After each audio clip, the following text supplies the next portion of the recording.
Pois bem, meus amigos, é um prazer tê-los conosco mais uma vez para continuarmos a análise da parte geral do direito penal. Nesta aula de número 3, nós estudaremos os efeitos da lei penal no tempo, mais especificamente a abolitio criminis e a retroatividade da lei penal e a ultratividade da lei penal.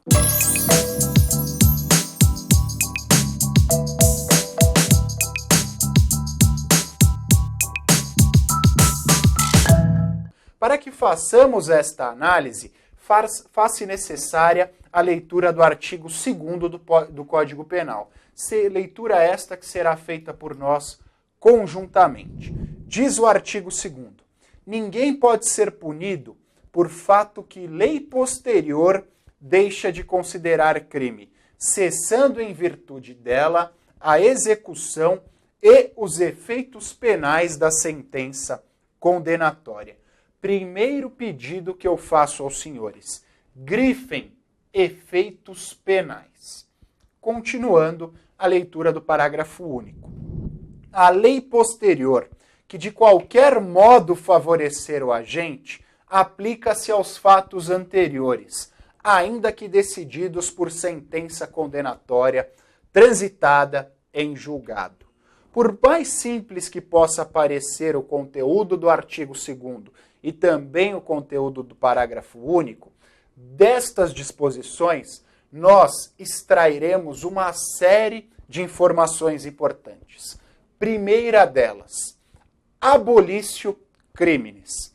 O artigo 2º caput expressa uma informação que é também indicada através deste brocardo em latim. Abolitio criminis. O que é a abolição do crime? Uma lei posterior deixa de considerar criminosa uma conduta que anteriormente era classificada como tal. Então, havia uma lei anterior considerando determinada conduta criminosa. Veio uma lei posterior que deixou de considerá-la como tal. Operou, portanto, a abolitio criminis. Temos exemplo no nosso ordenamento? Sim, temos exemplo. Nós tínhamos até 2009 o crime de adultério. O crime de adultério. O que era, de forma muito simples, o adultério?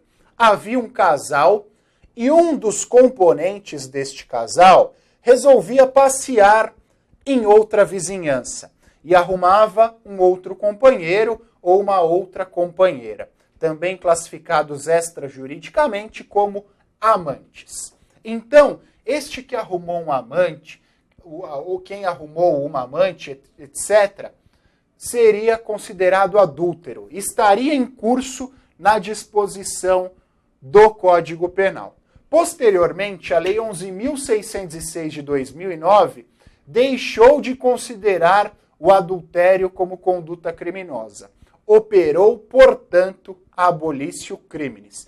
Todos aqueles que haviam cometido o adultério e estavam sendo processados por tal conduta, ou já haviam efetivamente sido condenados por esta conduta, não mais sofrerão as sanções penais, reitero, não mais sofrerão as sanções penais decorrentes dessa. E por que eu fiz questão de frisar? Porque só haverá o afastamento das sanções penais. As sanções extrapenais, as sanções civis, por exemplo, permanecerão. Só o que estiver disposto no Código Penal não mais valerá. Foi o que aconteceu com os adúlteros, aqueles que haviam cometido o crime de adultério. E por que, pensando em termos político-criminais, para complementar esse nosso bate-papo, por que houve a abolição, operou a abolitio criminis em relação ao adultério? Em respeito àquele princípio que nós estudamos na nossa primeira aula, o princípio do direito penal de ultima ratio, do direito penal como última esfera de atuação jurídica.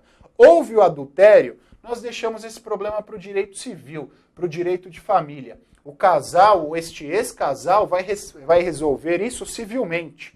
Não há razão para que se imponha uma sanção penal a eles. Direito penal de última ratio, direito penal como última esfera de atuação jurídica. Firmeza, meu amigo? Legal, amigona? Então, abolício criminis. No parágrafo único, a menção à lei posterior que de qualquer modo favorece o agente.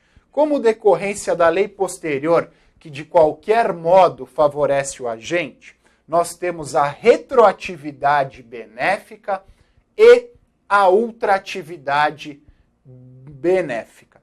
O que é a retroatividade benéfica e o que é a ultratividade maléfica?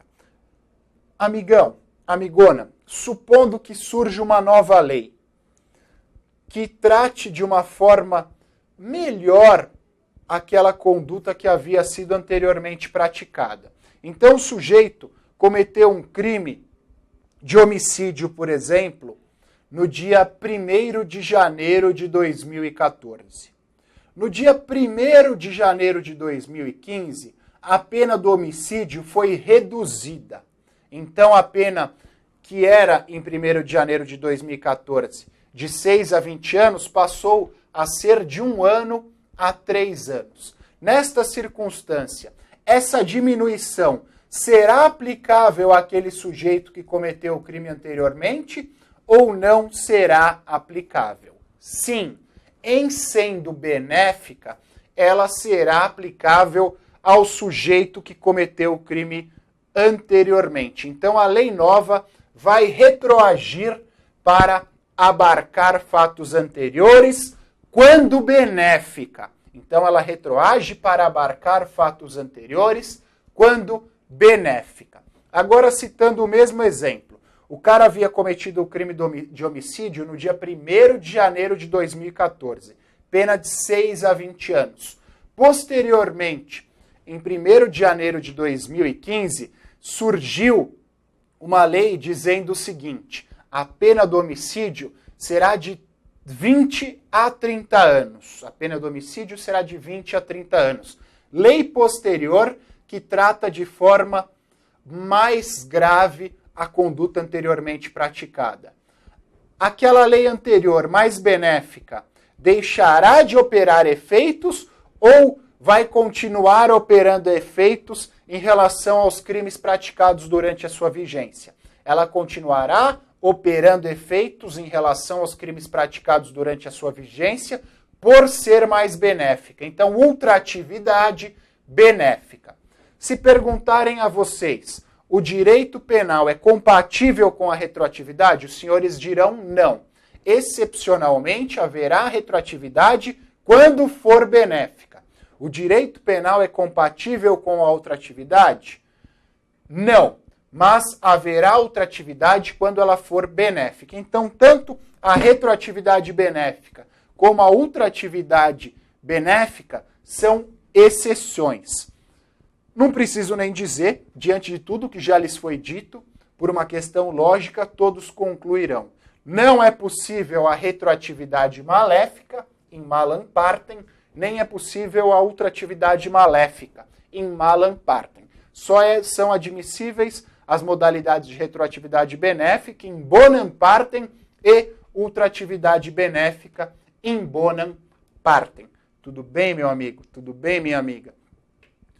E estas duas circunstâncias, assim como o abolício criminis, independem do momento, ou seja, após o cometimento do crime, estas serão aplicáveis, independentemente de estarmos na fase pré-processual, de estarmos na fase processual e também após o trânsito em julgado da condenação. Então, após o trânsito em julgado da condenação, passou a vigorar uma lei benéfica ao condenado. Esta lei será aplicável também a ele. Então, o trânsito em julgado não traz qualquer óbice à aplicação da lei mais benéfica e também, por óbvio, da abolício criminis. É necessário só que os senhores tenham em mente em relação à competência. Por quê?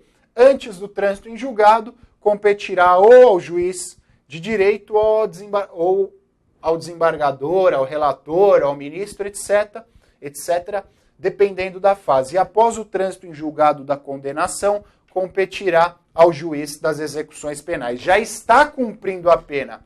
A aplicação da lei mais benéfica competirá ao juiz das execuções penais. Então eram estas, meus amigos, as informações relativas à lei penal no tempo, ao artigo 2º, parágrafo único do Código Penal. Nós temos também o artigo 3º do Código Penal, que fala da lei excepcional ou temporária. E o que é a lei excepcional ou a lei temporária?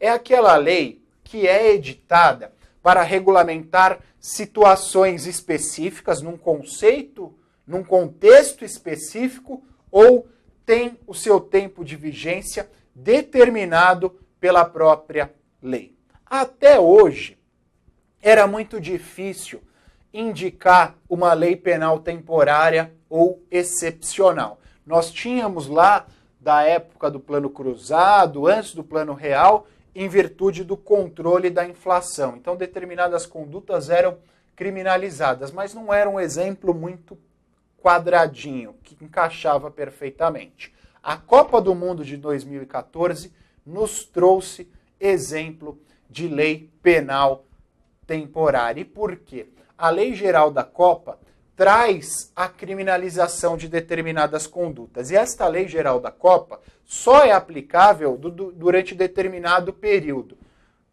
expressamente indicado através da lei. Então, supondo que determinado sujeito pratique a venda irregular de ingressos, que nós chamamos de cambista. Odiernamente, comumente, esta conduta por si não é considerada criminosa. Não há um tipo penal específico criminalizando a prática do cambista. Contudo, a Lei Geral da Copa criminalizou esta conduta. Então, o sujeito, antes do início da Copa, antes do período de vigência da lei, é preso vendendo ingressos para o jogo São Paulo e 15 de Piracicaba. Nesta circunstância, haverá aplicação da Lei Geral da Copa, da criminalização dessa conduta? Não. Contudo, no decorrer da Copa, ele é preso no dia 12 de julho de 2014, vendendo ingressos para a final da Copa do Mundo. Nesta circunstância, haverá a imputação da conduta prevista na Lei Geral da Copa. Então, é uma lei que tem vigência temporária. Tudo bem, meus amigos? Vamos à leitura do artigo 3º. A lei excepcional ou temporária, embora decorrido o período de sua duração ou cessadas as circunstâncias que a determinaram, aplica-se ao fato praticado durante a sua vigência. Materializem o seguinte, por mais que a lei tenha vigência por determinado período, aqueles sujeitos a quem for imputada a prática de determinada circunstância no decorrer desta vigência, mesmo que a lei deixe de viger, estes sujeitos estarão incursos nas condutas por ela trazidas. Então pensem na seguinte situação. A Lei Geral da Copa, como exemplo, vigorará do dia 1º de junho de 2014 até o dia 15 de julho de 2014. O sujeito foi preso no dia 12 de julho de 2014. 3 dias depois, a lei da Copa deixou de ter vigência. Nesta circunstância, houve abolício criminis ou não houve? Por óbvio, não houve. E por quê? Em virtude da redação do artigo 3º. O artigo 3º diz o seguinte: por mais que cesse a vigência da lei excepcional ou temporária, todos aqueles que cometeram determinada conduta no decorrer da vigência desta serão por estas responsabilizados. Então é uma exceção a abolício criminis. Deixou de vigorar a lei, mesmo assim, nestas circunstâncias, os sujeitos que cometeram crimes neste contexto estarão sujeitos às penalidades por ela previstos. Então é uma exceção a abolício criminis, lei excepcional ou lei temporária. A lei temporária, reitero, tem o seu prazo de vigência expressamente consagrado. A lei excepcional diz respeito às circunstâncias excepcionais que motivam a edição daquela lei. Valeu, galerinha! Prazer inenarrável contar com a participação de vocês mais uma vez. Até a próxima. Valeu, abraço, tchau!